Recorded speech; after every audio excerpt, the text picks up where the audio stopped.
That should work.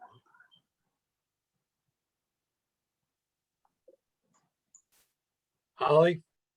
Yes. Have you opened the meeting yet? Fully? Yes. If you're here, then the meeting can start. Okay, thank That's excellent. Thank you. That's not the way it's supposed to work. Sam is here. Tom is here. We've got an exciting presentation tonight. Holly, I'm having some buffering issues with my home internet, so I'm gonna try to log in and use voice, my video voice from my cell phone, if you wouldn't mind. Okay. Yes, no worries at all. Holly, just to All make right, I'm sure, trying am it I right here? now. Hi, Irv. I can Oh, hear hi, you okay, fine. okay, I guess I'm present. You are present and accounted for. Welcome. Wow, thank you. Sure. Perfect. Yeah, well, You were- we will get Good. started. We have quite a presentation for you tonight. We have a lot of slides that were being created up until this afternoon and are still being input as we speak. So we really appreciate your patience. We would appreciate if you could keep your microphones muted for the first part of the presentation and use the chat feature in Zoom to make comments and submit questions. And after the presentation, we will stay online to answer all your questions. And this meeting is being recorded. So with that, I'd like to welcome you all to the third and final Complete Streets workshop. We're delighted to have First Selectman Matt Hoey and also the chair of the committee, Sam Garrett's here. And I think we'd like to start with the First Selectman, ask him to say a few words of welcome.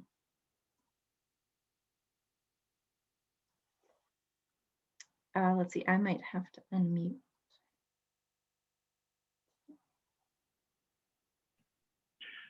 Thank you, Holly. There. Can you hear me now? Yes. Great. Holly, you chose a couple of words there that might not fit. A few words and a politician don't always go together. But thank you, Holly, for the introduction and also for your excellent work this week, facilitating, I think it's 5 events this week in our community. Also, thank you to the task force chair, Sam Garrett, and the entire task force for their time, their talents, their passion in service to our community. Also, thank you to the Schmidt Design Group, Tom Tavel and his team for their work as expert advisors to the task force. Most importantly, thank you also to those interested community members for being part of this meeting and the meetings that have taken place over the last several days, and then back to the February the first workshop.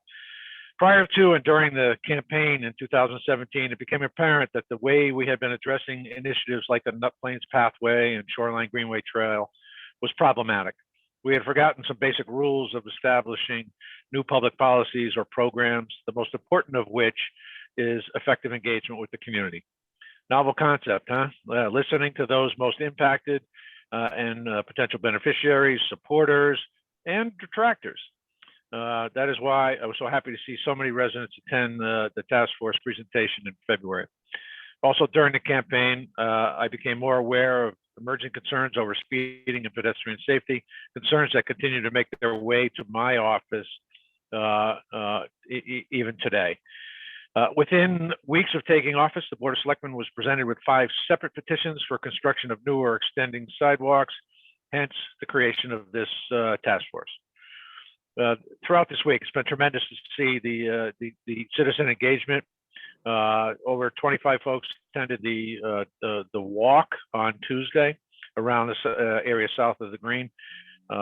We also had workshops on Tuesday and Wednesday, where we engaged in great exercises, discussing the concerns and possible alterations of our roadways and walkways and bikeways in the 7 sections that our town has been divided into.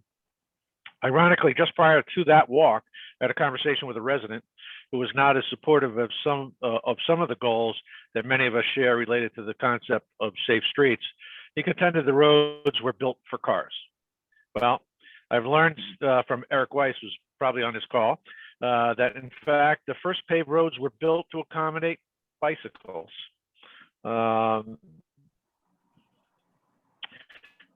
I've also learned that 97% of Guilford residents drive and only 20% bike. One justification for providing bicycle and walking infrastructure is that it encourages more people to bike and walk. Narrowing a car travel lane to install walking or biking infrastructure also results in slower driving speeds, both of which make it much safer to bike and walk throughout our community.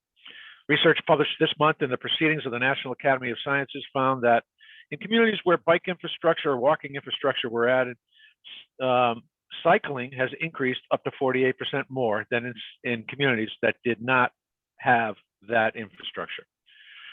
Also, beginning at the first workshop in February, we discussed the importance of safe routes for our children on their route to school, and ideally, to many of the destinations the entire families visit in Guilford. We have since sent out surveys to Guilford's elementary school students and parents through the PTOs and held a focus group yesterday with middle school and high school students. The results of a Guilford parent survey that was sent out through the PTOs and received 87 responses to the question, has your Guilford Public Schools student shown interest in walking or biking to school? 60% said yes. When asked, would you or do you let them walk or bike to school? 57%, almost the same percentage, said no. We can and we must do better. The street design concepts you are going to see tonight are based on what we have heard from you through the interactive mapping and previous meetings. These are preliminary in nature, and the Schmidt design team will be refining them further after tonight's input. The concepts are designed to slow traffic and to give our children, our neighbors, and ourselves more space to walk and to bike. Thank you, Holly. I turn it back to you. Thank you so much, First Selectman Hoey. Those were wise words. I had sort of glossed over the agenda. We would next like to hear from Sam Garretts, if you'd like to give a few opening remarks, Sam.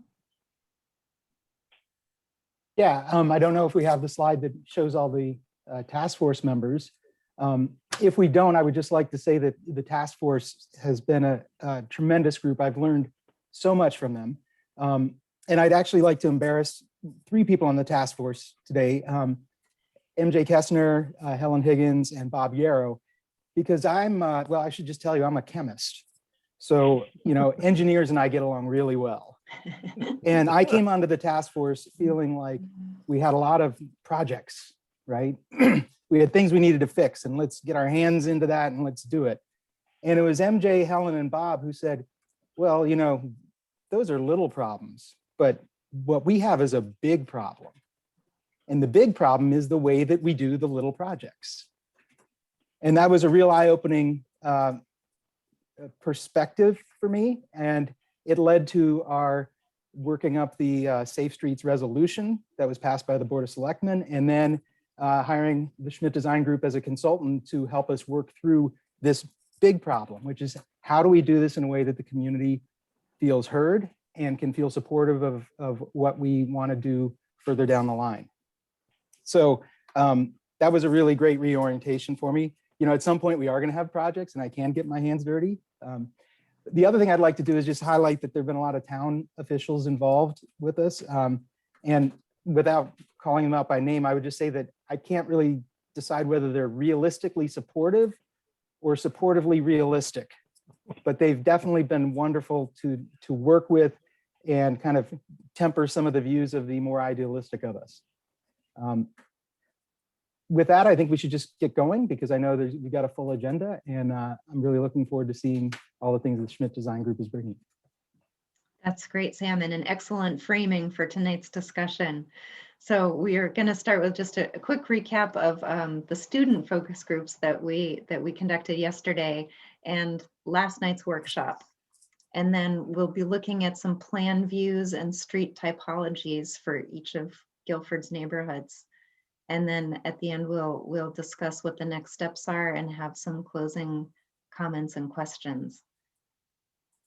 So we had a really interesting discussion and a fun discussion with the 7th through 12th graders yesterday, virtually, of course. When we asked them, where do you usually go, by biking, walking, driving, or taking the bus or train? You know, they gave us really great responses, and it was a good reminder that, you know, these are the constituents, the residents of our town who don't drive, and they gave us some good food for thought about the kinds of places that they go, but also the fact that, you know, driving is really the universal way to get anywhere, in the context of the fact that they're dependent on parents to drive them, at least until they get their license. So we also asked them, why do you ride a bike? And if you don't bike anymore, why did you stop? And they all answered the question in the context of getting to school, and universally said, school is too far away. We kind of feel that if the right infrastructure were in place to make it safe for them, that distance might feel a little less. It's still a long distance for some students who are saying, you know, they're 5 miles from school, but there are ways to make it possible for them to get to at least other destinations they like to go to, such as the beach and downtown, and trails, hiking trails they mentioned, or the soccer field. So, you know, what they say, out of the mouths of babes, we get a lot of truth. So at last night's exercise, we heard from representatives from all but one neighborhood. And we did an exercise that looked at the road widths and the right of way on a representative street in each neighborhood. You all gave us some really good input about the street we discussed in your neighborhood, and we incorporated much of that into the drawings you are hopefully about to see. Eric, where do things stand? He may be muted. We need you to move on to something else for a few minutes. Okay. We could actually, I'm going to stop sharing my screen for a moment and scroll to the end so I don't make everyone dizzy. And I'm going to show you a preview of what we will be looking at as a next phase of the project.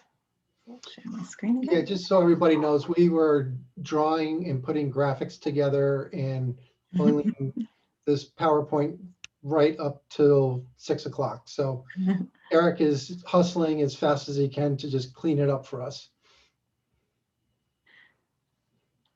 So after we finish going through another revision of what we're going to show you shortly, we will have some quick build projects taking place in downtown, in a few different locations in Guilford. And for those of you who haven't seen these, one of them is here on Park Street at Town Hall. And we're talking about a curb extension that reduces the crossing distance and the crossing time for pedestrians coming from the green across to the Town Hall. Holly, let's just clarify, these quick builds came out of a lot of different input. Came from the interactive mapping, the wiki mapping that people said, this is like, I'd like to see something here. Also the different meetings that we've had over the few nights, plus the advisory committee, the website. So we didn't just pick these willy-nilly. These are just someone that were the quickest ones we could do to get things rolling. If you want to keep going from there, Holly, I just want to give a little background on how we came up with these locations. Yeah, I appreciate that, Tom. Let's see. I think I skipped ahead. Yeah, you did. Go back. There we go. So when we put in paint, as we were planning to do, or cones, there are different ways that we could do this. In this area, we reduce the crossing distance so that it takes 6 seconds rather than 10 seconds for someone to cross here, which doesn't sound like a lot, but the other goal of this exercise is to make the pedestrian more visible. So it's going to require moving one handicap parking space over and moving over the this cross-hatched area so that people have more space, and we can sort of, it's essentially sort of extending the green or extending the space for pedestrians. It won't be available for cars to park in. Also a clarification, these are only up for a couple days, whether it's a Friday, Saturday, or Saturday, Sunday, or Sunday, Monday. All the paint and everything that you see here is washable. It won't last long. Even moving the handicap sign, it will be a movable one that we push over there. It's not permanent. It's just a representation that it's something that you can do somewhere else in town, or it can actually happen here. So all the demonstrations are just to show you examples of things that possibly can be done in your community. Yeah, great points, Tom. Thank you. And we've also talked about the possibility of conducting these ones around the green in conjunction with something like the craft fair that's coming up, or a concert on the green, now that a lot of us have been vaccinated and we're able to do things outside in small groups again. So another quick build project that we've been discussing is here at Broad Street and Park in front of the library. These are some pretty long distances to cross if you're a pedestrian. So here, going across Park Street to the library, this crossing currently takes 15 seconds, it's 52 feet. And the next one across Broad takes 12 seconds and is 42 feet to cross. If we put in some curb extensions, again, with paint, with cones, something that's temporary, again, we're reducing that crossing distance for the pedestrian, and we're making them more visible in the road. And we would hope to see that car, like the one that is kind of turning into what would be pedestrian area, would give that more birth, because that it would react to the paint on the road. It also Slows the cars down as well. Exactly. Thank you. Yeah. And after we do the quick builds, well, in parallel to that, we're going to continue taking public comments through June. And we will have another public meeting in the late summer at some point. This is where we are, what's left on the agenda in the project phases. And it looks like Eric may be ready to go if I stop sharing my screen. And if I could add just one point, there should be, or there's likely to be somebody from the task force or the design team present when these quick builds are in place, looking for feedback. So if you come across one of these and you have feedback, please share it. Yes, great point. Thank you, Sam. Yeah, I mean, they're not designed to be perfect, right? And so some of the quick builds may be, very unpopular. That's fine, because they're temporary. That's right. Aren't there going to be cones as well, Yes. aside from just paint? Yes, Okay. especially for the bump outs. Yeah. Yeah. Okay. Got it. All right. So This we're is going to go Eric. through. the neighborhoods that we had people in last night and show you some plan views of what we heard and what could work within the existing road itself, and maybe some ideas on what can happen outside of the road. So we're going to start off with, happens to be my group, which was North Long Hill Road North, the north end. And we had a couple people in there. So I didn't see who was in the meeting because I was helping out with Eric. And if you were in my room and you wanted to add to something on this, that's fine. So this is Long Hill North, and you have an existing pavement of 22 feet and a right of way. And we heard last night that the GIS might not be perfect, so we're not dipping into it all that much. But in this case, we're using 10-foot lanes and sharrows. And for people that don't know what a sharrow is, it's a demarcation on the pavement that is telling motorists and cyclists that you're sharing the road. That's sharrow. And in this case, we have a 5-foot buffer, actually a 3-foot buffer, and a white line that has a 2-foot buffer. So you have 5 feet between a side path and the travel lane itself. So this would allow bikers and pedestrians to use this.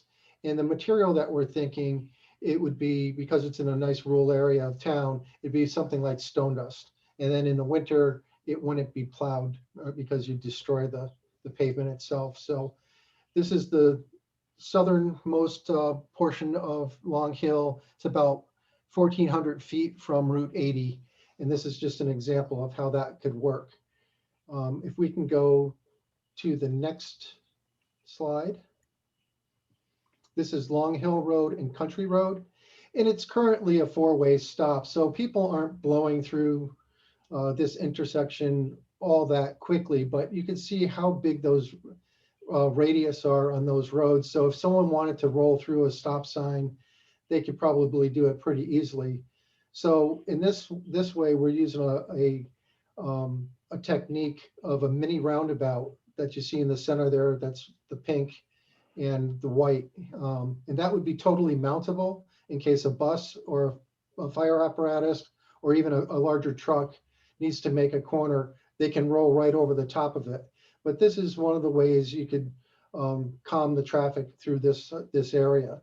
And again, you got the sharrows on both sides of the road, and even on Country Road that would make the cycling circuit working. Then we go to the next slide, which is up by the school. So this is the Melissa Jones Elementary School. Again, Long Hill Road has a 26-foot width, and we're pushing that over slightly and using sharrows on the road, and then have that side path that connects to a crosswalk. And at the crosswalk itself, we'd have rapidly flashing beacons. So if a student or a parent is crossing there, they can hit a button and they start flashing so vehicles know that they're coming by. I'm assuming that if this really happens, a crossing guard would be there as well. And we also took advantage of some curb extensions in the light green to extend and kind of calm down that corner as well, because there was a lot of pavement out there. So those were some of the thoughts that we had for Long Hill Road. And we can open it up for a discussion, or if any of the people that were in my group want to chime in, feel free. I wasn't in your group, but I just have an overarching question. Are you a New England-based group? Yes. You are. Okay. I was just curious because I was wondering why you made the decision for the stone dust versus something that seems more permanent, seeing as we do have a lot of plowing and we do have a lot of snow, so that kind of knocks it out for a significant portion of the year. Yeah, well, I grew up in Milford, Connecticut, and I've practiced here for 36 years. The parent company, Schmidt Design Group, is in San Diego. It's a good friend of mine, Glenn Schmidt, and I got together, and he wanted me to open up the East Coast office for him. So very much a Yankee, if you will. And the reason for the stone dust was more for the aesthetics than anything else. I mean, we could go in and say, let's put an asphalt sidetrack in there. We could put some kind of color to it, or roll some stone into it. Once you start doing that, it becomes more expensive, but also it just takes away from the rural nature of that portion of the town. But if the neighbors and you guys all decide, wow, this side path really works well, and we want it in the winter, and we're going to get it plowed, then you can turn it into a permanent feature. Yeah, sure you can. We're just trying to be a little bit more conservative on it. Thank you. And then Good I guess question. my follow-up question would be, Matt had brought up so much with biking. Is this, I just don't know what stone dust really is. I imagine it's kind of broken up gravel or something. So is that considered still a bike path? Is that bikeable? Yes, it's a very fine gravel. It's not like what you have at the fairgrounds. That is a big gravel, and it doesn't compact very well, so it gets loose on you. So Thank you for the clarification. yeah, so stone dust you pack down really tight. Yeah, a good example of that, and I want to be careful saying these words, but the Shoreline Greenway Trail in Madison, the path that goes to the beach, that's a stone dust path. Yes. That's a good, thank you. That helps. Okay. And I just want to add that the Shoreline Greenway Trail in Madison is Stony Creek granite ground All up. right. So it's very attractive, which I think is a very important feature, that it looks like this is beige. I don't know what color it would end up being, but I think to be able to have the contrast of a natural pale pinkish gray, as opposed to, as you pointed out, more macadam was just look like the street. Yeah. It's really nice to have that contrast. Yeah, for all these examples, we just use colors so you can see the difference. Whatever stone dust color you want, I'm sure we can find some. Usually stone dust is a grayish color, especially if it's coming out of Branford, but I'm sure if we can get some of the Stony Creek pink would be wonderful to be part of the community as well. Yes. Question for you. Number one, well, an observation first. The thought of a flashing beacon on that road in North Guilford, I think, is going to send people over the edge with regard to how they view the rural area and an urbanization of it, number one. But from an engineering perspective, it would appear to me that buses coming up the hill to then turn across that intersection to then enter the Melissa Jones driveway, that you're creating a very awkward movement by that curb extension that's adjacent to the cemetery. And I think that's going to promote more vehicle conflicts than the one that currently exists. Okay. Yeah, we need to refine the geometry. I mean, we did 3 different sheets for the 6 different neighborhoods. So we were moving pretty quick today. So Joe, our engineer, will definitely look at these and give it a harder look. And I do understand about the flashing beacon, but it was the only one of our 6 examples that I could show it just to get a reaction from someone. And you did. So thank you very much. So any other questions or comments? I have a question on that lane on the right there. So typically as I bike, I'm biking with the flow of traffic. If I'm riding on that, is the idea that I better find another way home going the other direction, or are bikes using that lane both to and from? You can, well, you're gonna, on the way up, you're gonna be on the road with the Sharrow. I'm pointing at the screen and you can't see me doing that. So Eric, can you move your cursor to where the Sharrow is on the northbound. I can lane. only do that if I take it off of slideshow Okay, mode. If you But keep why don't I do that? lane Versus, okay. Can you see my cursor? yes, Yeah, so here's, you're northbound. you know, these are both unidirectional. And then the side path, of course, is a bidirectional facility. So you can go either way on that one. Okay, thank you. Good question.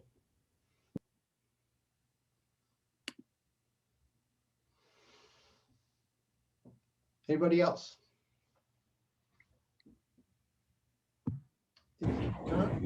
Hi, Tom. Hi, Holly. Hey, Tom, how are you? Good. I have a question about the intersection, the county road and the Long Hill. You're still keeping the stop signs there, or is? If you do a mini roundabout, you take out the stop signs. Okay. So and if you said, well, you know, mini roundabout, we don't have no stomach for that, which is fine. What I would suggest is that we do some curb extensions just to tighten up that intersection a little bit. Even though it's a four-way stop, there's a lot of pavement out there that I don't think is needed for that classification of a road. And again, I'll leave that to my engineer to tell me if I'm right or wrong.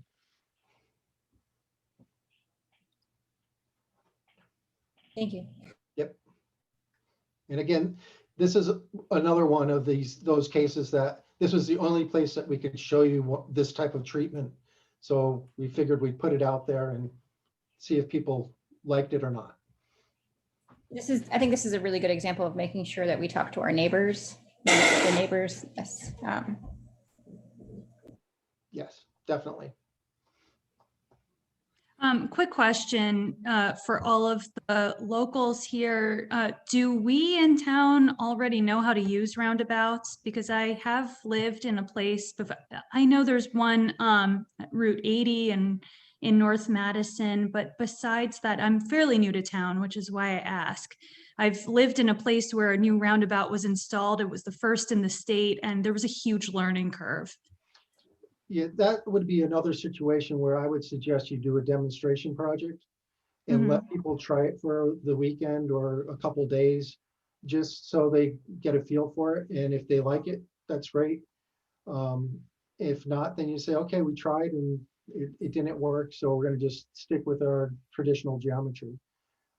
It's kind of like back in angled parking. It's kind of been new throughout the country. People are doing it. And if you're going down in DC, it's all over the place. And it's quite, Sam pointed out that a lot of people in Guilford are backing into those parking spaces by the town hall, even though they're in the opposite direction of what they're supposed to be, but they're still backing into them. So they're already used to that type of treatment. So it's kind of this educational thing that we have to go through. You know, I also think this is a gentle roundabout and it's not on, you know, an intersection like 81 and 80. Right. So I think that, you know, this is one where people could actually learn so that maybe someday when we get to major intersections, we can do them as well. We are getting around on Route 1 on the west end, so people. Mark, you're absolutely right. The construction has already started on a roundabout on Route 1 and 22, which is basically the three boundary distinction between Branford, Guilford, and North Branford. So I think folks are going to become aware relatively quickly of, well, relatively quickly is, you know, the way government works at a glacial pace, but you know, they will over the next year or two become familiar with a roundabout locally as well. And the point's well taken. There is one in North Madison, but without question, communication to the community about how to appropriately make your way through one of those would be essential. Yeah, and the mini roundabouts are a little bit different than some of the traditional ones that you see that DOT has been putting in, like in West Haven. They have a more traditional one. The width of this roundabout is only 20 feet, so it's not a lot. Right. And unfortunately, in this situation, you know, sometimes people like to put planters and stuff like that in it, but it doesn't allow vehicles to roll over it if they need to. So that's why we kept it to some kind of ornamental pavement. Hey, Tom, can I ask a quick question? I'm familiar with it. I think what are these mini roundabouts down on the East Shore in New Haven, down by by all the parks, the softball fields and the parks. I think they have at least one down that area. Is that That's similar to correct. what you're talking about? Yes, definitely. Thank you. Tom, I have a question regarding widening the roads to accommodate, let's say, a bike path. It just entered my mind, on the highways, you see the slower traffic going uphill. They give you an extra lane on the uphill side. Yeah. It might not be a bad idea. I don't know if you've experimented with that, but for example, State Street going north, it's very narrow near that new senior complex that's being built. It might not be a bad idea to think about that as an option to just one lane that's on one side of the road. Yeah, it's a good point. We'll definitely look at that. Have you done that in any other communities, by the way? The only place I've done, well, it's not really the same as this. Down in Arkansas in Russellville, we did 2 dedicated bike lanes that were totally separated from the traffic. That was probably the closest I got to that kind of an example. But we have seen that done before. The reason I mention it, and it's case in point, was my wife and I were traveling north on State Street. And as is typical in this particular section, and there was a death many years ago on that little hill just above the underpass 95 on State Street. Okay. We were really cut off very closely, harassed by a motorist that was passing us because we tried to slow them down a little bit. And I've ridden that road 100 times, so I know that it could be a potential problem. So that's why I thought it might, if you gave us a little bit more room on an upside, not necessarily the downside, it might make for a safer passage. Yep. So there is actually a bicycle infrastructure design called the bicycle climbing lane, which is more or less what you're referring to. Yes. Typically, and so typically what we're talking about is a steeper sort of hill than what you're talking about to implement that, so that cyclists descending on the downhill side are going at or nearly at the speed of motor vehicle traffic. So they don't need that extra space for themselves the way the climbing bicyclists do. But it would be an interesting exercise for us to look at the grade of that climb and see if something like that is warranted there on State Street based on the grade and the speed of traffic. Just for an example, I would say the climb might be 6 miles an hour. The descent on that same section going downhill might be 20 to 25. Right. So a good point though, Eric. Thank you for explaining that. You bet. If we're done with this one, it actually goes right over to Eric. Oh, I'm sorry. We're not done with this one. What we wanted to do is also show you a typical cross-section or a typology that might go along with something like this. And what we have here is a preferred cross-section, which is the paved shoulder, which is 6 feet wide with a 2-foot buffer. And then you have a travel lane that can be anywhere between 10 and 12 feet. And then in a constrained area, you still have your travel lanes that are 10 to 12. But in this case, maybe you could do an advisory shoulder, which is brand new, not really done in Connecticut yet. It's been done up in New Hampshire, Princeton, New York, or New Jersey, and a number of other places in Massachusetts. But when we can't get enough width as we want, it's one of the tools that you can have in your toolbox. So Now we're going to go to Eric. Okay, terrific. Thank you, Tom. So we're skipping over, if you recall from last night, there was neighborhood 2. Nobody joined that one. So we're skipping over that one and going to number 3. And we looked at Long Hill Road, but a more southern portion of it, south of Hubbard Road, where the geometry is a little bit different. The width of the road is a little variable between, I think it was 26 and maybe 34 feet.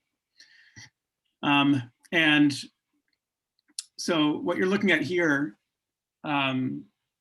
is that minimal 26-foot curb to curb width, and it proposes laying down edge lines or fog lines, as many people call them, to delineate a pair of 10-foot travel lanes and then 3-foot shoulders. And so those 3-foot shoulders would be for the portion of Long Hill Road where there isn't a sidewalk. There is that sidewalk that extends south from New England Road down to the playing fields. So for the portion that doesn't have that sidewalk, this would be shared space where walkers would be close to the edge of the road. Cyclists would have the benefit of those shared lane markings and appropriate signage alerting motorists that they should expect cyclists in the roadway. And this is what we think is a reasonable treatment for this sort of street at this width. And here's a sort of a mock-up of what it might look like where Long Hill Road meets New England Road. And you can see that we've tried to square up that intersection a little bit. For those of you who have been part of the conversation related to quick builds, you'll recall that we are concerned about how sort of relaxed the turn from New England Road onto Long Hill Road southbound is.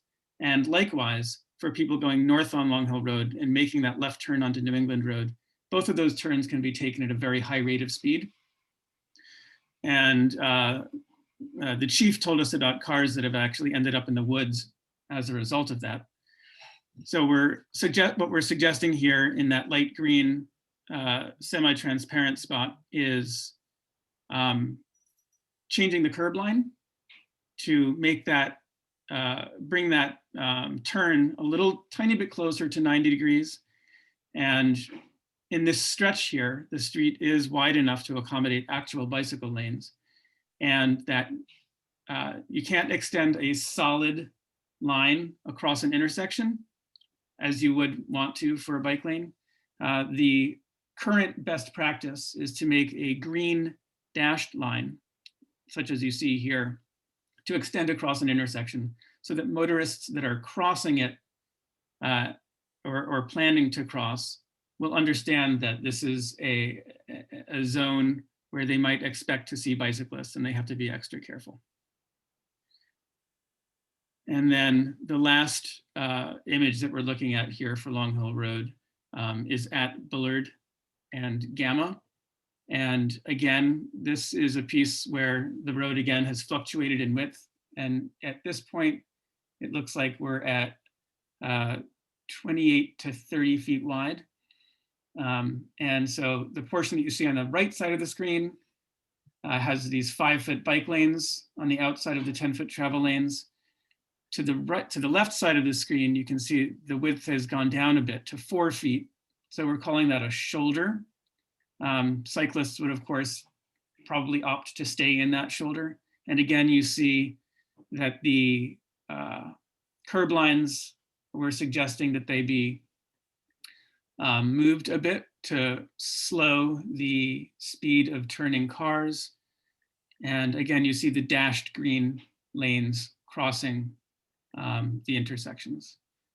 Does anybody have any questions about these treatments or thoughts, if not questions?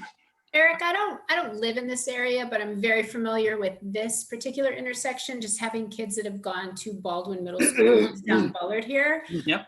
I think, so I don't have the perspective of a bicyclist or a walker on this street. I do have the perspective of a parent coming up from Baldwin trying to turn on this street, which is very difficult. And currently we have a blinking light there. Is there anything that you have in your toolbox to help with that? Because the cars all get very backed up there. It's very difficult to turn. You know, sight lines are a little off as you look to your left, which would be south. As cars are coming up, and they're at a high rate of speed, and the Guilford Police Department doesn't, I mean, from what I recall, they were out there a lot with trying to get speeders, but it's still just something where cars just come up so fast from your left. So it's just a very difficult place to make a turn. So anything coming from Bullard onto that street kind of gives me a little anxiety if you're going to make it any more difficult, because it's already a pretty hairy intersection to deal with. Yes, so I 100% understand where you're coming from. I'm going to turn off the slideshow view so that I can move my cursor around. So a couple of thoughts on that. One is by adding these edge lines, reinforcing a 10-foot wide travel lane, by narrowing up that travel lane a bit, that itself is going to slow speeds a little bit. And this is just a proven treatment. It might seem silly to think that just adding some paint, even though the road is just as wide, adding some paint is going to get people to go slower, but amazingly it actually works, and it is an important arrow in the quiver, definitely. Another thing that I think would be important is, you know, that there's this crosswalk here. It's kind of washed out, at least on this aerial. I don't know if more recently it's been repainted, but repainting that crosswalk so that the kids and the families that live in the neighborhood across the street can continue to walk to school. You'll recall also that there is a walking path next to the road right here.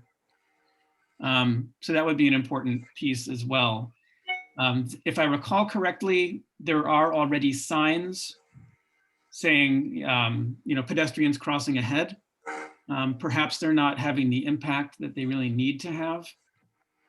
There are more. There's school zone signs. There's a blinking yellow light right over this intersection. I don't know what more you could do, but I thought I would bring it up. No, it's an excellent point. And, you know, there's really no part of any town where speeding is a bigger issue than around schools. So I'm very sympathetic to that.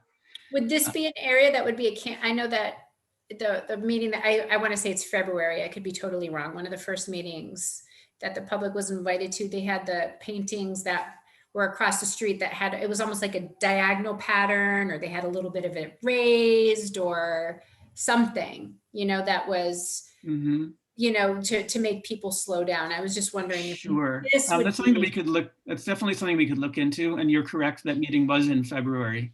And one of the things that we showed was a raised crosswalk. There's the raised crosswalk, and there's the diagonal pattern of just paint, just makes people slow down, even if it's not raised. So it's just paint, so it's cheaper. Right. So certainly just using paint is definitely less expensive than something like a raised crosswalk. And these are definitely things we could look into. The raised crosswalk is something that is very effective in slowing motorists. No matter how a motorist feels about being in an area where there might be kids crossing the street, they always want to save their car from damage. I hate to sound sort of that way, but it's true. So yeah, for sure, we can look a little more into the notion of a raised crosswalk in this area, as well as the notion of adding other sort of beacons, flashing lights, perhaps a little further back, that perhaps they would only be activated during school hours, that sort of thing. It's definitely something we can look into, though. It's a great comment and a really important concern. One of the challenges is the turning radius for school buses as you decrease the curb extensions there. And a similar intersection as far as turning radius is Route 1 and Dunk Rock Road. And buses entering into Dunk Rock Road from the west are widening out the curvature at that particular location, which is just about the same width as what I believe is here at Baldwin.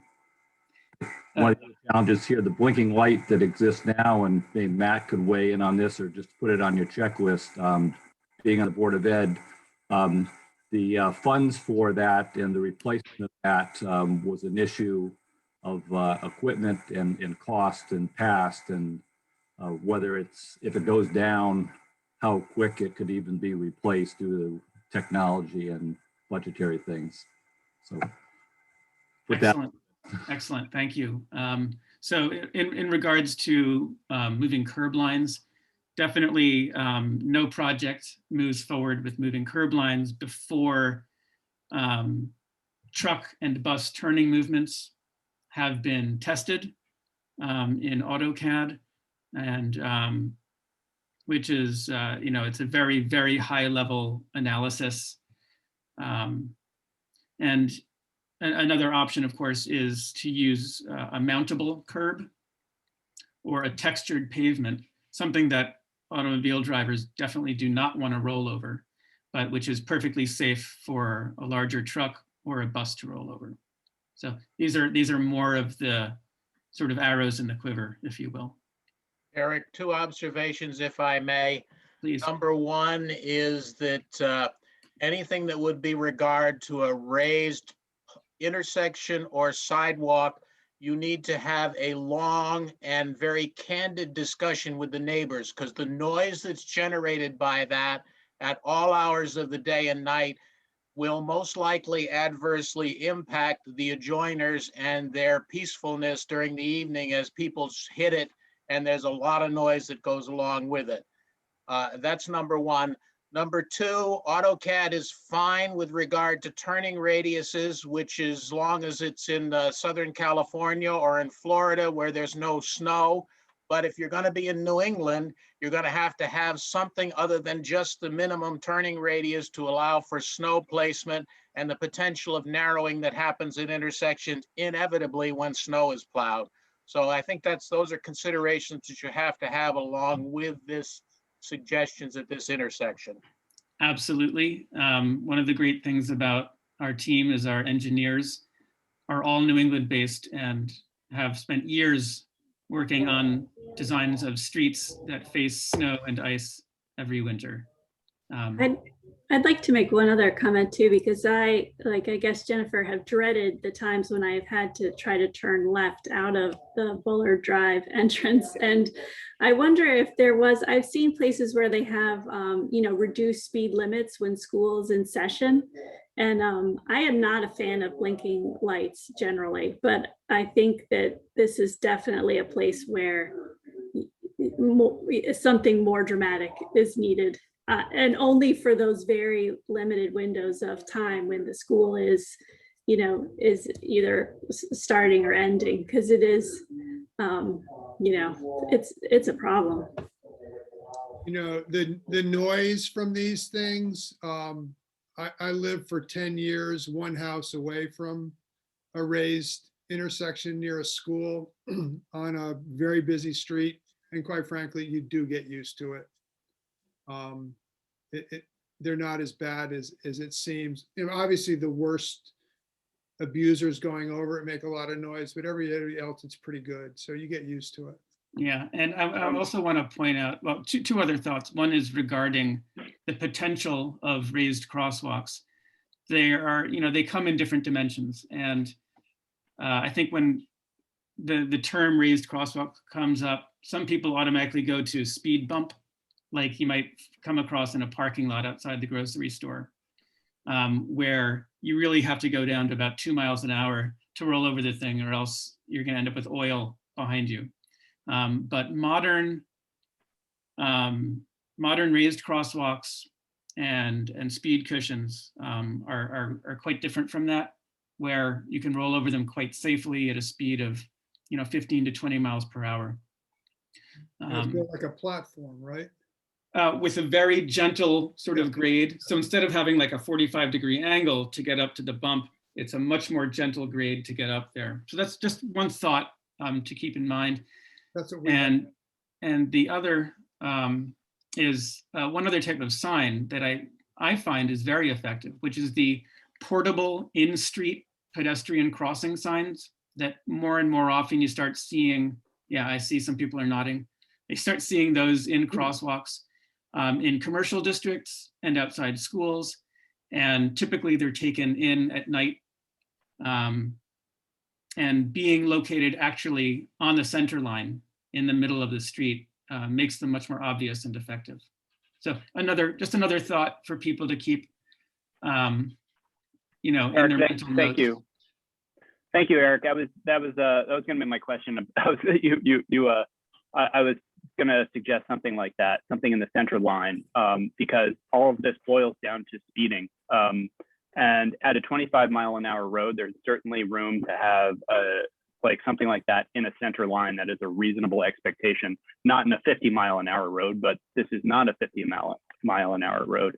And I would also just say, someone who is attending these, I don't have anyone going to the school yet. My daughter is going next year, and I do think that there is the community in this intersection to keep in mind, but there is also the rest of the community of Guilford to keep in mind who are driving their kids to and from school or bus traffic or what have you, extracurriculars. So I do think that there's a compromise that should be in place, and a moderate amount of sound that is created or lights that are created, for opening and closing of school seem to me a reasonable compromise in terms of any kind of disturbance. What I find, and I've been working with communities to make them more bike and ped friendly since 1998. And one thing that I find is consistent across these couple of decades is that when there are kids involved as part of the equation, tempers tend to be less flary. Is that a word, flary? And real honest conversation is more easily achieved between people of different opinions. So that would make, I would hope that would make all of you feel pretty optimistic about the future of this particular spot right here. Yeah. May I interject a question? Please. We've been talking about cars primarily, and obviously that they make up the vast majority of the vehicles on the road. But we also have to think about trucks. And I'm wondering about how much of a roadway, of a lane, do you need for, take the worst case scenario, an 18-wheeler or garbage trucks, which I was running into as I was running some errands today. You're clearly talking about wider, bigger vehicles. And the question I guess I have is, what do the width of roads have to be to accommodate hypothetically 2 trucks passing each other? Mm-hmm. That's an excellent point, Irving. And we're going to make this the last question for this particular street we're looking at, and then we're going to move on to the next neighborhood. So that for the sake of staying on time here, the widest a vehicle can be, so the widest vehicles you see, the 18-wheeler, articulated tractor trailers and CT transit buses, those are 8.5 feet wide. Anything wider than that, you need to have a flagging vehicle in front and behind it. So sometimes you see those on the interstates. It probably sounds familiar, right? You see that on the interstate sometimes. Right. There'll be a pickup truck with these big orange flags, right, and then like a double wide mobile home on the back of a flatbed, and then behind it another pickup truck with these orange flags. But 8.5 feet wide is the maximum. That doesn't include mirrors. That's just the width of the vehicle. So in that context, a pair of 10-foot travel lanes is perfectly sufficient. Okay, thank you. And so thank you for that question, Irving. Eric, this is Matt. There one last point about that. The town has recently secured a piece of property on the corner of Long Hill and Route 80 for possibly putting our public works facility up there. So there is the possibility that Long Hill will now become one of the access routes for our public works organization. Obviously, 77 would be the other. We routinely run trucks up that way anyway, but is that a concern or consideration in terms of design for this road? I think it's an opportunity. Thank you for that. Because your drivers, I find that drivers of large vehicles tend to be the best trained. It takes a lot longer to get a CDL than for your typical like 16-year-old to get their driver's license, right? Right. So I would consider that more of an opportunity than a challenge. Okay.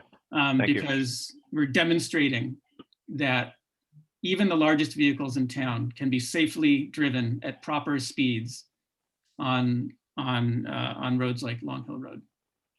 Thank you, Eric. Yeah, you bet. So let's move on to neighborhood 4. Yeah, so Nut Plains, is this Nut Plains Road? Yes, Nut Plains Road. Sorry, I'm looking at a small screen. Okay. The narrowest part of Nut Plains Road is only 24 feet wide, so we didn't have a lot of curb to curb width to work with. And some of you have said that you would like bike lane, but we're concerned about the existing conditions preventing that from being possible. We also talked about the fact that some areas are dangerously narrow, in particular north of Half Mile Road here and by the dog park. So we've done the best we could with some ideas about sharrows and adding a little bit of shoulder, a foot on either side is one of the opportunities we found here. Next slide. And in other parts of Nut Plains Road, we did have a little bit more shoulder width. So a 4-foot bike lane could actually fit on this segment of Nut Plains between Edward Street and White Birch Drive. And the little markings that show the bicycle icon or a sharrow, the bike part of a sharrow can help indicate that this is where bicycles belong. Next slide. So, Tom, do you want to help me out with this one? Yeah, sure. This is just a typical urban local road typology. Again, we look at what we would love to see out there, which is a 10-foot lane with 6-foot bike lanes. Sometimes you'll have parking there, sometimes you won't, and then you'll have your buffer strip and your sidewalk. But in other cases, you're going to be in a constrained situation where you have the 10-foot lane, or in this case, because it's not Plains Road and the different funding, we may have to go out to 11-foot lanes in both those situations, and then have a 4-foot shoulder where cyclists could be, or even a runner can be running down the road, and then you have a sidewalk as well. So we just wanted to kind of show you how this might be a configuration that you can use as you look at your different roads when they start getting redesigned.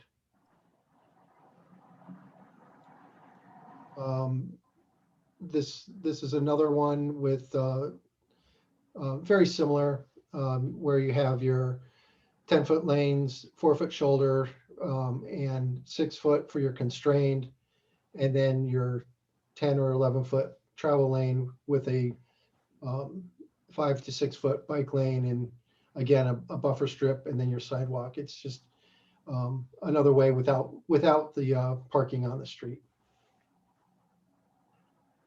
And then we're going over to Moose Hill Lane, so that's Carolyn. Thanks, Tom.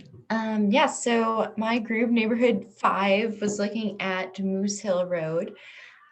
This one is especially tricky because there are parts of Moose Hill Road where the width goes down to just 20 feet. So we did discuss things that we wanted to do. We discussed the possibility of, adding small shoulders, or the possibility of doing an advisory shoulder design. But ultimately, talking with the engineers, those aren't feasible with the width of the road and with the curvature that we're seeing. So it looks like the best option here is going to be adding some sharrows and some signage to let the cars know that this is still a shared space and that you might come across bicyclists on here.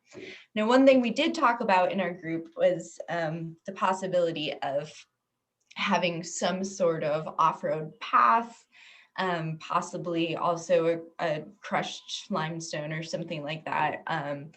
And we talked about how, you know, this road is right next to Westwoods, which already has some connections going through it. So that would be a possibility. Right now, we're just focusing on the roadway. So, all right, we can go to the next one.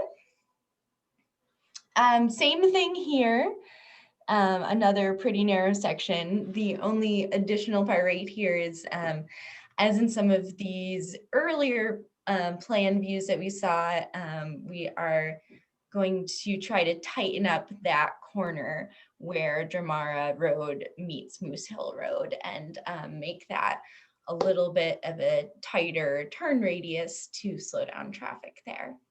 Next one. Oh, and that's all for Moose Hill. So I have a question. Moose Hill, yes. So I've seen sharrows done two ways. One is just simply the painting in the street. And then the other one is the painting in the street accompanied by a share the road yellow triangle with a bicycle on it, which seems to me a whole lot better at educating people. And obviously you don't want them. I mean, there's one road I go on a lot where I've seen it, they're about a half a mile apart. But it's a good way of reinforcing the message without getting too much sign pollution. Yeah, that's a great point. It's definitely, we want to strike that balance of, you know, not over cluttering with signage because that makes it hard to get any message across. But yeah, sometimes having these messages on the road itself can be the most useful, definitely. Yeah, and Tim, as we refine these, we'll start placing, you know, some examples of signage in this, and even the sharrows. Typically, you want to put the sharrow symbol about 150 feet apart from each other as you move down through the road, because then it just continues to reinforce. Yeah. And I'd like to say one last thing. I know we talked about advisory shoulders, and like Carolyn said, parts of this road just no way. But you get a stretch like this, and maybe you can do that, and then you transition into just going back to sharrows. So it's hard when you're just doing 3 segments throughout a very long road. Not one thing is going to stay consistent through the entire road. So that's why we're going to give you all these typologies and all these treatments. So when you do look at a road, you say, okay, this portion we're going to have to do X, Y, and Z, and then this portion we'll do this one. So it's just kind of a toolbox for you guys. So, Tom, if it's okay, I'd like to tap into my inner Barbiero sure. and ask whether or not there was any conversation in any group about how difficult it is to cross some of our roads. And I know that, you know, Bob is definitely concerned about how difficult it is to cross Route 146, where Moose Hill empties out. And I've also heard other residents mention that. But, you know, the other example I would throw out there is think about people who are taking a bus and get off the bus on Route 1 in Guilford, you know, say West Guilford, and work across the street. Yeah, that's a great point, Sam. Does anyone have a comment on that?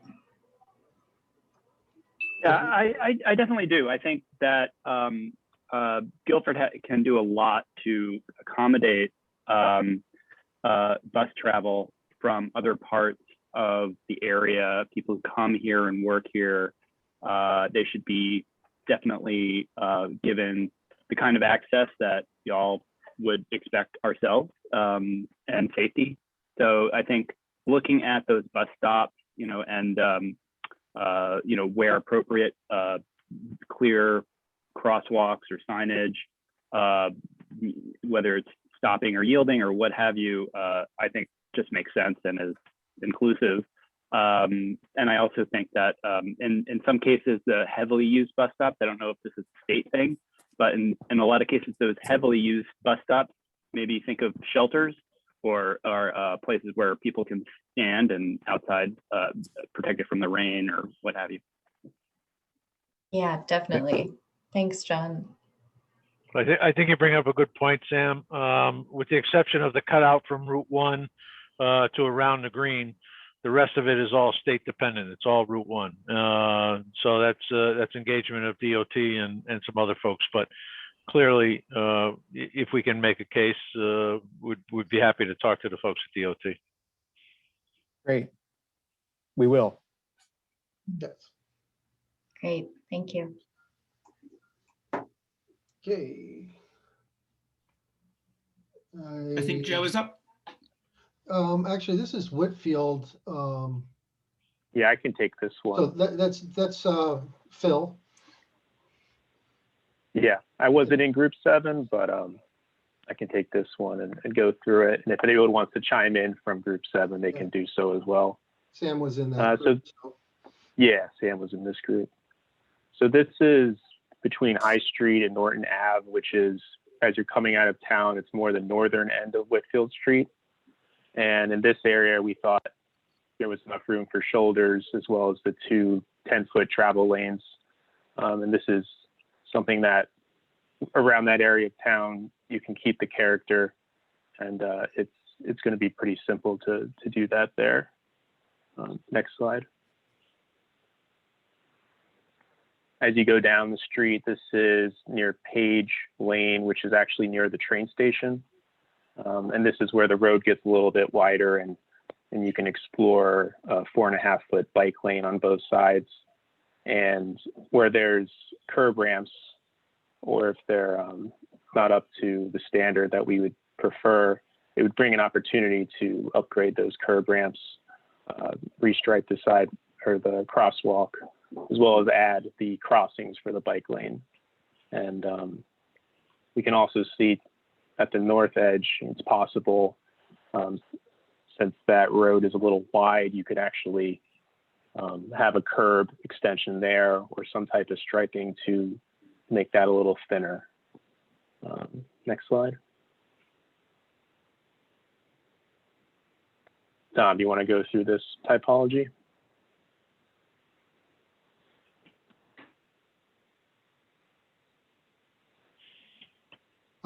Phil, you feel free to go for it. You know the typologies just as well as I do. Yeah, no problem. This is an urban collector, and the urban collectors actually stretch throughout town. This typology and what we're looking at is more representative probably downtown, since there's parking here. I think depending on the curb to curb width, you can only accomplish part of the preferred option, but we do have the constrained option, which is the bike lane, which we just saw in some of the previous plans. But if you're able to get to the preferred option, a bike lane is possible, painted buffer with the parking, parallel or angled. We know in town there's some angled parking, and we've had comments about planting buffers and how that is helpful to break up the walking area and where vehicles travel. And we agree this is a great option to help that. And we know the character in town, there's a lot of buffers like that I think is really helpful and useful and very aesthetic.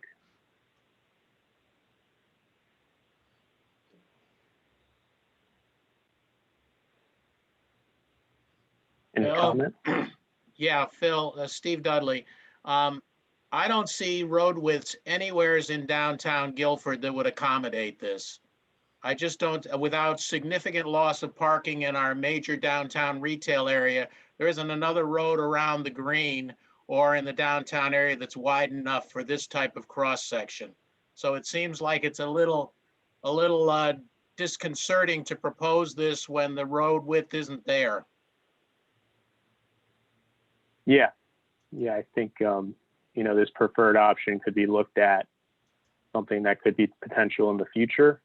But I think, you know, I would agree that the opportunity at this point, I don't see too many places where this could be possible. But again, we looked at the right of way as well in some areas where it is wider, and we didn't want to leave out those options as well if it was possible in the future. Just to be a devil's advocate, I have to say, if it was one way around the green, we would have room for some of these options. But I know that's like, you know, we've spent years on that before. Yeah, and That would be a what we're referendum. trying to do, Stephen, as you know, we've presented this type of thing to you before. Yep. This is what cyclists would prefer. And as you always noted that, you know, most vehicles and people would park against the curb no matter if there was a bike lane there or not. But it is something that, it's another educational thing that the community would have to go through to understand why we're doing that. So cyclists won't get dinged by a door out in the middle there. So we had to throw it out there, you know that. Yep. Okay.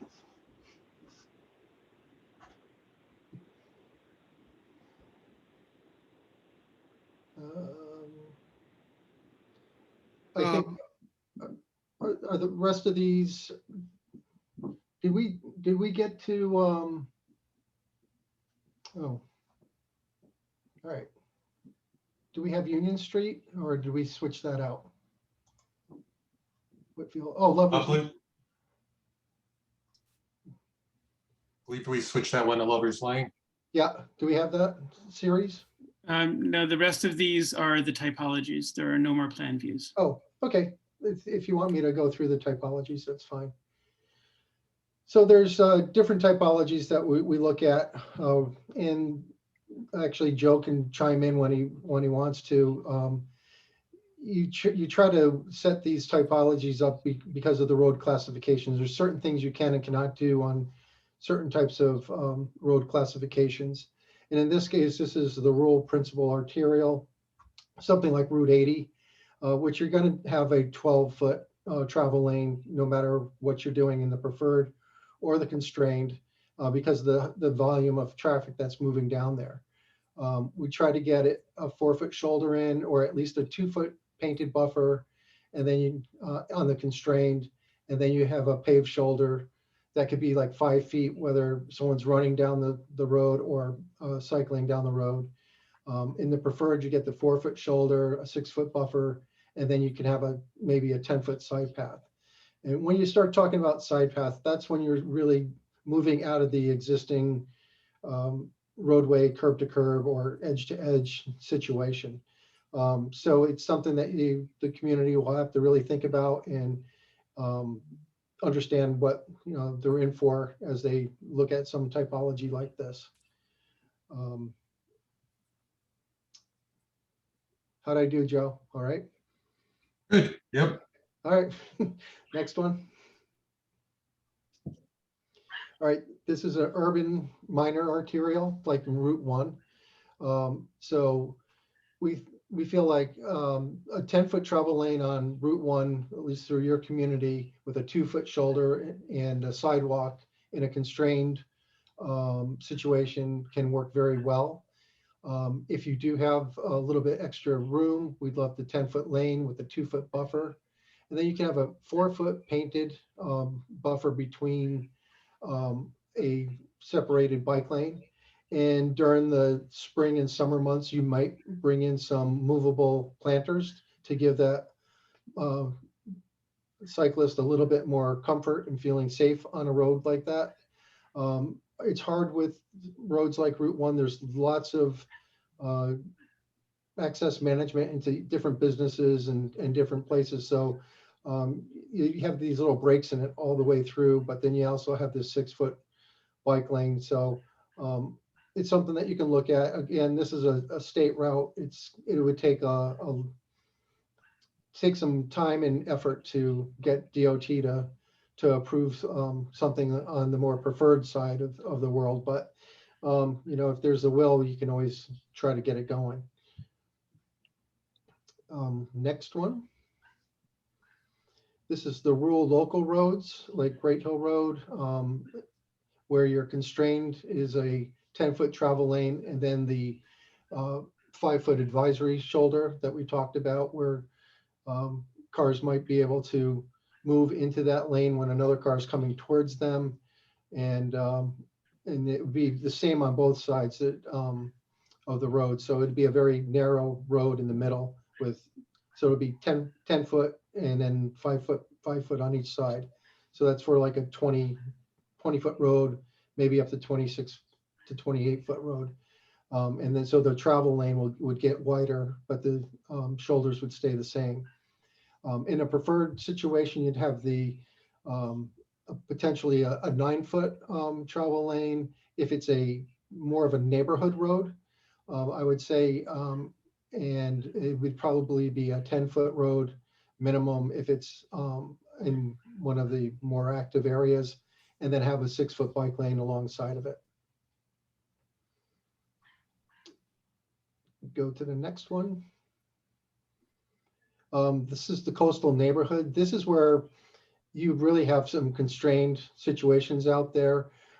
Your road widths are probably no larger than 20 feet as it is.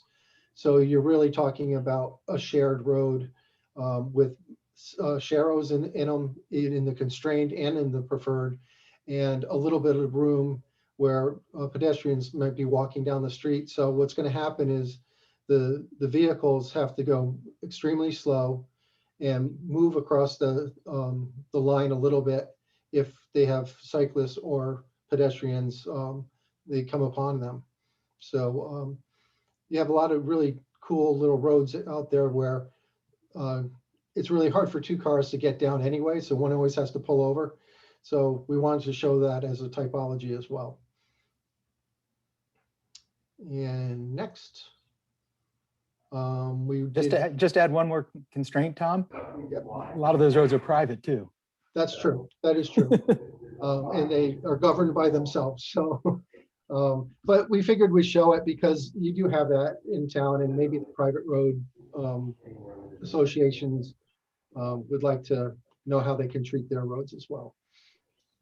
I just wanted to bring up the striping again, because I think that, you know, there's a lot of paint on the paving when we do stuff like this, which again, as a pedestrian or even as a driver, I like to know, like, I'm on the right side. And I just wonder how other people feel about, does that take away from the small, like, rural character of the road if we start putting stripes in churros? It's more of a community question than a consultant question. I just wonder what other people think. I would say that, sorry, Stephen, I'll be very quick.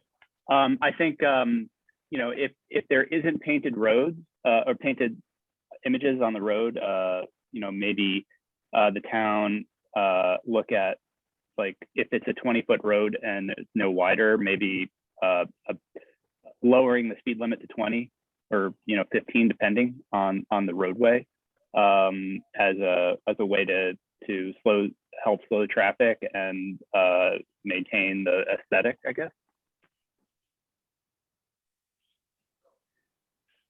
MJ, just as a comment, and I've been sitting here considering this through all the presentations. The question that I think the task force and the Board of Selectmen have to deal with is how much Guilford wants to transition from a suburban town into a more urban looking town and losing the rural feel. The more paint you put on roads, the more you're going to have that transition as it goes along. And those are issues that I think, unfortunately, given you've had a lot of input, but the hundreds of people that you have don't necessarily reflect the 20,000 plus that Guilford is these days. So the question that I would have is how far out from the center of town you want to start talking about that transition from what everybody sees now with no curbs and perhaps just a center line to shoulder markings and lots of signage and all the other things that go along with it. And that's a question that's a philosophical one that I don't have the answer to, but I know it's going to invoke a lot of discussion. And I want to comment that Tom has talked about the fact that engineering can have a great impact on how a road is used and the speeding on a road, which also then would lower speeds would mean it would be easier to walk or to ride. And so it's not necessarily that we have to put a lot of paint on the road. I think if we look at engineering of the roads, like particularly Nut Plains, which is going to be altered a bit to make speeding less attractive, that maybe we don't need a whole lot of paint. Yeah, we haven't really talked about some of the other applications that we did in our very first meeting on traffic calming. There's a lot of techniques out there that might apply to some of your roads that could work really well. Also, tree canopy does wonders in slowing down traffic. When you feel like you're enclosed, you slow down. If it's wide open and you got big broad shoulders, you feel like you can speed because you don't have that confined feeling. So a lot of it has to do with those types of aspects as well. We're loaded with tree canopy on Podunk, and we've got them going 50 and 60 coming down with big curve. So I beg to differ on that respectfully. I second your beg to differ. And to answer MJ's question about seeing something painted on a road, for me personally, if it's something different and it gets somebody to slow down, I would rather see it painted on a road because I don't think people are paying attention to the signs. I'd rather see it painted on a road than have more signs on the side of the road. I mean, that's just my opinion. It's just less to have in front of you looking at, but it's reminding you on the road that you're sharing it with someone. I'm up for new solutions because currently whatever's out there is not working, and that's including the slow down signs and the school zone signs. It's just, we need something different. Mm-hmm. And Jennifer. we're also, I would also say is I think it's the transition from rural to suburban. I don't think we've transitioned to suburban here. I completely agree with you, Jennifer, and I think that transition from rural to suburban is a real question. But I also wonder about just, we can think about the aesthetics of a country road in Guilford, but I'm not very happy with the aesthetics if someone's going 50 on a 25 on a country road, and that's a big problem, and it seems to be happening all over Guilford. I personally would prefer paint on the road to just worrying about my kids being on the road, or whatever solution we have to slow down the traffic here, because people are not driving in Guilford like they're in a rural community and going 25. And so I think, Stephen, you bring up an important philosophical question, but I would just add, let's think of it holistically. Let's think of, the speeding issue as part of this town aesthetic and part of the problem. Don't have to convince me. I live on Clabbard Hill Road and take my life in my hands to get my mail every day. Oh, that's a tough one. I got to go through there to get to Podunk, and yeah, that's another tough one. I totally agree with you. Absolutely. There's another aspect that you can look at with the Sharrows. It's really twofold. It encourages people to get on a bicycle because now they're looking at it as the possibility of using that road to bicycle. And on the other hand, it's a warning to motorists that there are bicycles on the road. So ultimately, what you'd hope to see are more people on foot or on bike and less people driving. And I think it might serve to do that.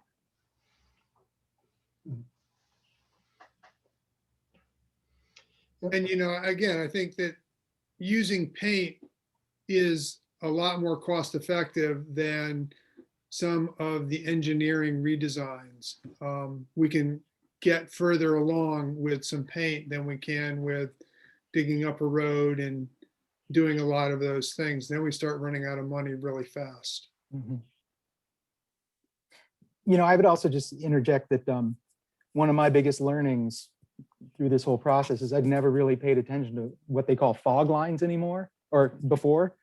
I'd never realized what effect they have on drivers, but a really good example of that is if you walk on Boston Street on the sidewalk, there's a really nice fog line there, and the cars stay to the correct side of the fog line. It's very subtle, right? You'd think they'd have all that space, there's a good shoulder there, but they don't cross it.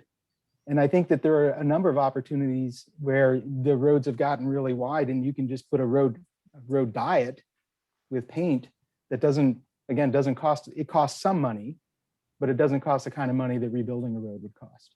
And I think there are a number of opportunities for that throughout the town. So the point is, Sam, that a very simple line rather than lots of, arrows and images and so on, just a couple of simple lines to have the same effect.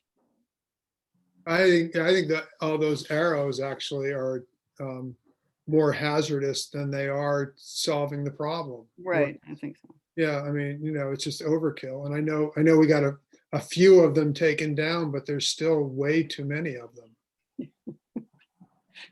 What? I do hate them, don't I? Yeah. Welcome to the task force. I can look out the window and see 6 of them right now. So. But Tim, a quick question. Do you mean sign arrows, or do you mean the Shero arrows? No, I mean a vertical pole with a pole, okay. Translucent. Well, just a general question. What did everyone think about the Sheros that went in on Whitfield Street about 5 years ago? They need to be repainted. They do need to be repainted. That Correct. was a grant. So, we can, the town got a grant to do those, but just, did people like them? Did they hate them? Did they help? Well, I'm going to pull back on my sign comment. I don't think that without a few signs reinforcing the message, enough people know what the Shero on the road means. Until we get it across a little bit more dramatically, it's going to be, oh, what is that? Bicyclists know what it means. Pedestrians start to know what it means, but cars still don't know what it means. And again, it doesn't mean we have to do it every 500 feet. It's just, there's a bike route between Willimantic and Stores, and they have Sheros the whole way, and it's about every half mile there's a sign. Does that work in your mind, Tim, or is that offensive? I don't mind it.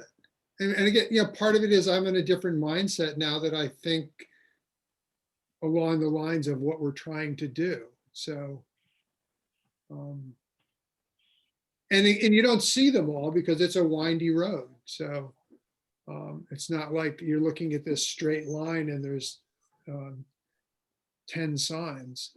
They're around the curve. Is that a state road, Tim? No, it's a town road. It goes between the Mansfield Middle School and Eastern Connecticut. Kim, what you were asking about, do you think that the sign on the road helps? And I would say, yes, it's better than nothing, in the same sense that you see a deer sign, to kind of be on the lookout for deer. Same with the cycling thing, it gives you just a little moment to say, oh, heads up, there could be cyclists. Yeah, I think one of the things that we need to keep in mind is that these are not just engineering problems. We're also dealing with psychology. And your comment, Lauren, is right on. I mean, we need to think in terms of changing a psychology which tends to see the motorist as king of the road, and I think most people drive that way, and so we need, in addition to looking at sort of technical solutions, you also need to think about how is this impacting the mindset of someone going down Podunk at 50 miles an hour, or zooming down Moose Hill Road where I live. And I think it's going to be hard, and in part because you're changing the habits of people's driving lifetimes in some cases.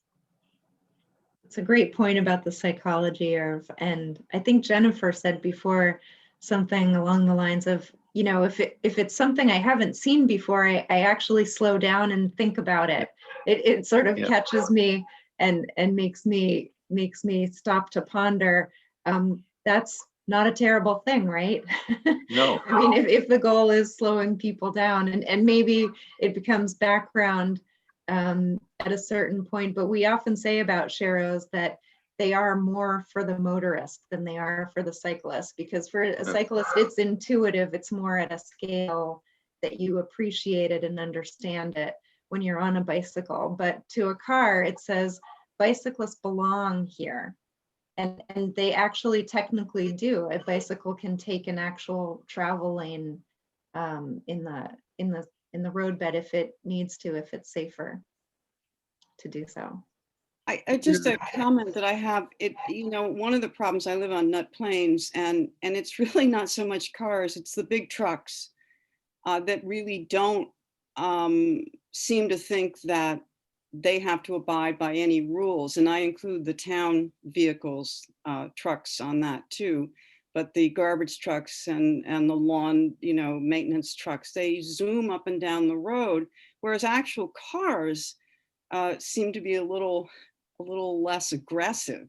So, I mean, I know it's a learning curve and it's not really relevant right now, but I do think that the bigger vehicle, the truck vehicles, the town vehicles are a problem that we have. So Matt, if you could have a little conversation with your public works people to slow down, that would be cool. I appreciate it. Helen, I'd be happy to. That is something we can certainly take care of. But I suspect that I've driven that road numerous times. It's not just public works trucks that are going fast. Oh, no.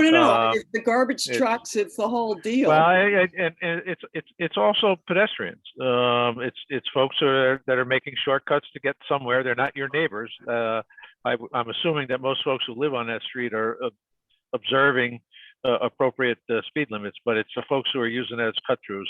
And I'll be honest with you, for years, I've refereed basketball at 8 o'clock in the morning over at Guilford Lakes, and coming up State Street to go out there. It's not unusual for me to have to pull over to the side because somebody thinks that at 8 o'clock in the morning, there's not going to be anybody else out there, and they can go as fast as they want. Yeah, no, that's right. Yeah, no, that's right. Nobody really mentions traffic enforcement, but I think that's a component as well. And it should be mentioned because there are speed limits and there should be enforcement.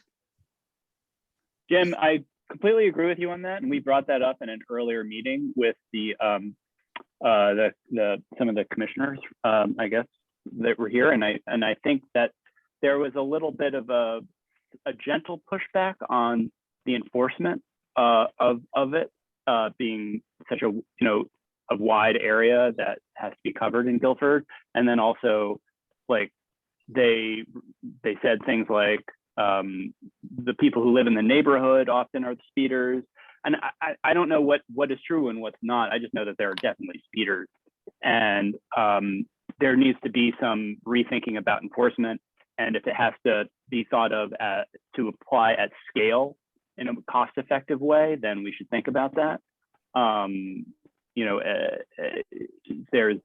I think you bring up an excellent point, and it should definitely be considered as part of this whole consideration. So one of the challenges of speeding enforcement in a community like Guilford with 47 square miles and 150 some odd miles of road is that we could double our police force just to do traffic control. We've started to invest in some of the speed warning signs over recent times, and we do move the enforcement and the speeding traps around town occasionally, and defer manpower there. But clearly it's a question, as somebody just mentioned, a cost benefit analysis in terms of what is it going to take to satisfactorily deploy the appropriate number of law enforcement officials to do speed control. So this is my often plug for HB 5429. Wait, Tim. which is now sitting in the Finance Committee, chaired by none other than Sean Scanlon. And he's heard me implore him several times to get it out of the committee onto the floor. But that is where the speed cameras in school districts legislation is. You know, if it passes, we're a long way from seeing them in Guilford, but it's a start. And I think we have to, you know, to Matt's point about putting police on every corner, a lot of what we have to do needs to start in school districts. And really, you know, hammer home these kinds of things so that, and that's why this legislation is putting these speed cameras in school districts if it passes, because, you know, it affects a lot of people. So this is my plug for 5429. Just write Sean a note and say you want it on the floor. Let's get it out of committee and pass it. Well done, well done. Well done, Tim. Thank you, Tim. I just wanted to add on the speed enforcement item is, at least from Podunk, I was minutes away from seeing something catastrophic where a car was speeding and they were taking almost the whole street. They were going flat down the middle, and a 5-second difference, a bus was coming the other direction. That bus would have been in the woods. And I had called and I'd made a report, and I love our Guilford PD. They do what they can. They had speed straps going up a little further up on Podunk, but I think what at least for us, when you're on a rural street, when you have a lot of trees and a lot of canopy, or you're in the woods, there's nowhere for the police department to sit. Everybody knows they sit in the same spot. That's like a little kind of sandy area to the left as you're going north on Podunk. There's not a lot of places for them to go to actually enforce speed because the roads are so narrow and there's no pull-offs. So I think that's kind of something to take into consideration as we talk about enforcement, because we see them there. We know they're there. I have yet to see anybody ever pulled over because they're always in that one spot in Podunk because there's, again, nowhere else for them to go. Right. I think it's temporarily, the movable signs that are flashing the speed limit are a relatively minor cost thing that helps remind people of what the speed limit is and what they're going. So that's another investment to continue as opposed to active police everywhere, that aspect. I think we bought some more too. We have, and we'll continue to do so. They work. They have cameras in them that can take pictures of them that can be posted on the first. That is the next generation. We don't have any that are currently equipped with that because it's prohibited by state statutes at this point. But they do collect speed data. So in other words, it's Yes. each car passing, the speed is recorded, just not your license plate. I'll throw something out there. I saw this recently. I for the life of me cannot remember where I saw it, but Jennifer, I think this might help you. It was a almost like a steel sign. It was a cutout, but it was a life-size cutout of a deer, and somebody had put that in their front yard near the mailbox, so it looked like a deer was about to cross the road. And I got to tell you, people were slamming on their brakes when they saw this thing because they thought it was a deer. So that might be an opportunity. Well, you got Lover's Lane, you got the Yetis. That's right. That's where I thought he was going with that. Yeah. It was weird, but it was very effective. Something to think about. Eric, could you advance to the last slide? We have, well, we went through the quick builds actually while I was stalling earlier. And I think we actually covered the slide as well, what's coming. But we wanted to remind you for sure to continue. This is a great conversation and you all have raised so many excellent points tonight. And I feel like we could all, especially us transportation planning geeks, continue the conversation for a long time to come, but I imagine bellies are going to be grumbling and some of us are going to need to put our kids to bed. So please continue to reach out through the project website and also through the task force members. And Sam, this is where I actually hid your slide of the task force members' pictures is the next slide. Perfect.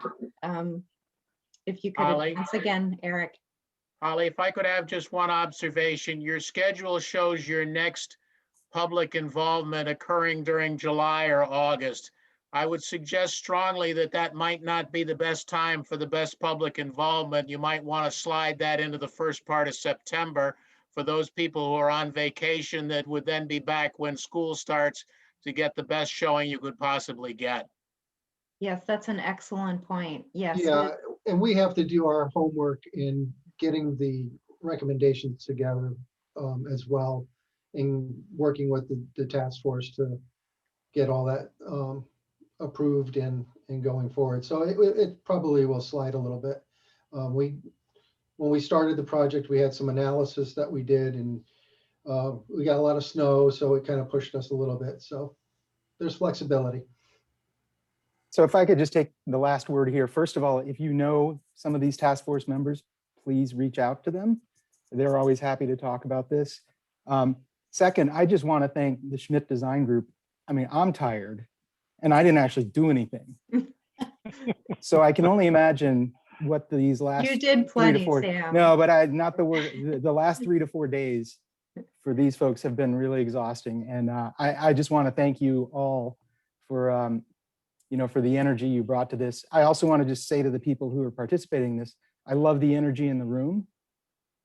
I think we're having a really good conversation and, I hope we can continue this dialogue. So with that, thank you, everybody. Yeah, I think. Thank you. Thank you all. Look Thank forward, you so much. forward to seeing you guys. at Thank you. Builds to talk even more. Thank you. Thank you. Thank you. Thank you. Thank you, Thanks. everyone. Good night. Okay, good night. Good night. Good night.